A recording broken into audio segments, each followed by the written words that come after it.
Tonton video ini sampai selesai agar Anda tidak gagal paham.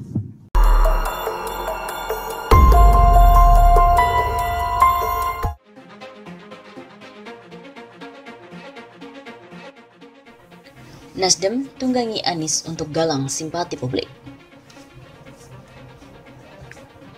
Partai Nasdem tengah mengalami defisit tokoh. Tak ada figur kuat yang bisa menggaransi suara Nasdem di pemilu mendatang bakal meningkat. Atas alasan itu, Ketua Umum Partai Nasdem Surya Paloh mendekati Gubernur DKI Jakarta Anies Baswedan yang memiliki ketokohan kuat di lingkup nasional. Saat ini yang paling kuat siapa? Ya Anies Baswedan. Ujar pengamat politik dari Universitas Paramadina Henry Satrio kepada kantor berita politik RMOL pada hari Jumat 8 November. Menurutnya, Nasdem tidak mungkin menggandalkan Gubernur Jawa Barat Ridwan Kamil yang didukung pada Pilkada Jabar. Sebab, kata Henry, Ridwan Kamil hanya bisa menang tipis saat di Jabar. Dengan begitu, sambungnya, menjadi wajar jika kemudian Nasdem memberikan panggung untuk Anies Baswedan, termasuk memberikan kesempatan berbicara di atas podium saat kongres nanti. Hansa, sapaan akrabnya, yakin Nasdem sedang ingin menunggangi Anies dengan tujuan bisa meraih simpati nasional dan menang di Pilkada 2020. Kan yang paling dekat adalah perhelatan 2020. Pasti Nasdem maulah efek dari Anies untuk mendapatkan 2020. Jelasnya.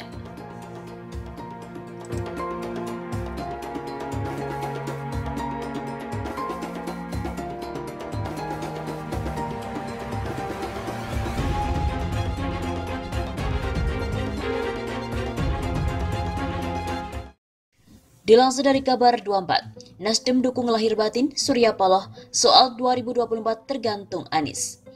Ketua Umum Partai Nasdem Surya Paloh akhirnya bertemu dengan Gubernur DKI Jakarta Anies Baswedan. Pertemuan keduanya berlangsung sambil makan siang di kantor DPP Partai Nasdem di Cikini, Jakarta Pusat, Rabu 24 Juli. Anies tiba di markas Nasdem pada pukul 11.45 waktu Indonesia Barat. Setelah itu Anies dan Surya Paloh melakukan konferensi pers pada pukul 14.10 waktu Indonesia Barat. Surya Paloh menegaskan Anies merupakan tamu khusus dan sudah dianggap layaknya bagian dari keluarga besar Nasdem. Seorang Anies Baswedan rumahnya memang di sini berangkatnya. Barangkali kesibukan yang belum memungkinkan kita bisa berkunjung. Ini kunjungan seorang adik pada kakak. Kata Surya Paloh di DPP Nasdem Cikini Rabu 24 Juli. Dia menuturkan ada banyak hal yang dibicarakan dengan Anies, salah satunya terkait dengan berbagai permasalahan di ibu kota. Meski demikian, bos media grup tersebut mengaku tak ada hal-hal yang luar biasa yang dibahas dalam pertemuan tersebut. Menurutnya, Anies memiliki potensi untuk menjadi seorang pemimpin besar yang dibutuhkan oleh bangsa Indonesia. Surya Paloh menjawab dengan ketika ditanya oleh wartawan soal dukungan politik terhadap Anies, khususnya pada Pilpres 2024. Nasdem dukung Anies secara politik lahiriah dan juga batiniah. Soal 2024 tergantung Anies, niatnya pasti ada, semua niat harus terjaga. Imbuhnya, Gubernur DKI Jakarta Anies Baswedan mengatakan pertemuan tadi siang justru banyak membahas permasalahan Jakarta. Anies mengaku menganggap Surya Paloh sebagai kakak sendiri. Anies menilai silaturahmi seperti ini memberikan banyak manfaat bagi dirinya yang saat ini memang sedang memimpin pemerintahan DKI Jakarta. Alhamdulillah, Bang Surya ini adalah senior yang memiliki pengalaman luar biasa banyak. Tiap ngobrol dengan beliau, banyak hikmah beliau ceritakan perjalanan yang luar biasa. Jadi terima kasih kesempatannya. Ucap Anies. Ketua DPP Nasdem Bidang Komunikasi dan Media Willy Aditya mengatakan Anies dan juga Surya Paloh sebelumnya sudah sempat bertemu dan berencana untuk melanjutkan silaturahmi pada siang hari ini. Gedung ini tak asing bagi Anies. Anies dulu deklarator di Ormas Nasional Demokrat. Bahkan pembaca manifesto dari Nasdem. Jadi ini pertemuan abang adik. Katanya di kantor DPP Nasdem Cikini Rabu 24 Juli. Dia mengatakan keduanya baru memiliki waktu senggang untuk bertemu pada hari ini. Menurutnya, Surya Paloh cukup sibuk mengurus sekolah legislatif dan juga kunjungan ketua umum partai ke berbagai wilayah.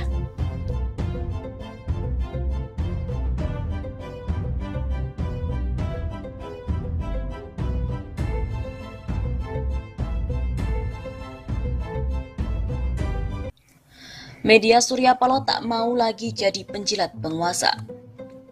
Media Indonesia Group Metro TV milik Surya Paloh sudah ancang-ancang tak lagi jadi penjilat penguasa. Walau Nasdem sudah dikasih jatah 3 menteri, sepertinya mereka akan tetap kritis.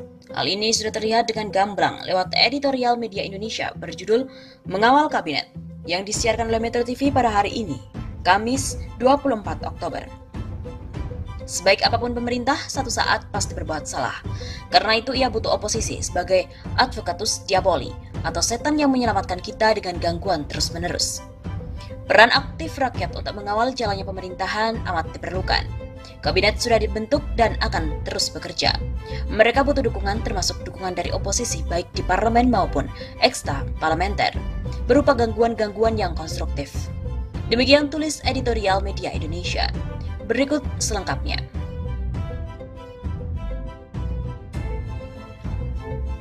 Mengawal Kabinet.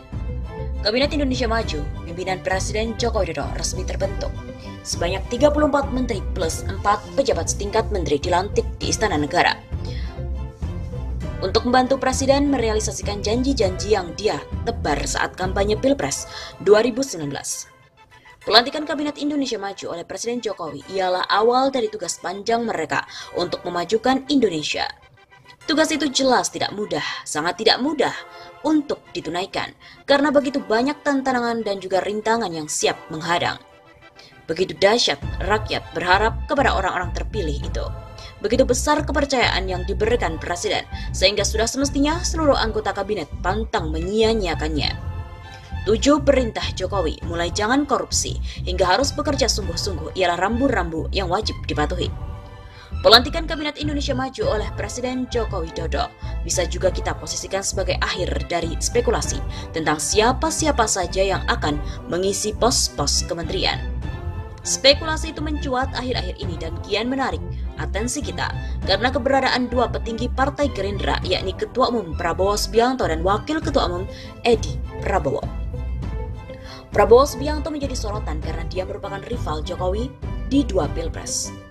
Kalau dia kemudian menjadi pembantu Jokowi sebagai Menteri Pertahanan, hal itu pantas memantik banyak pertanyaan. Namun karena politik menganut prinsip impossible is nothing, tidak ada yang tidak mungkin dan kita harus menerima realitas yang ada. Yang pasti, bergabungnya Prabowo Subianto dan juga Edi Prabowo dalam kabinet serta-merta mengubah konstelasi politik.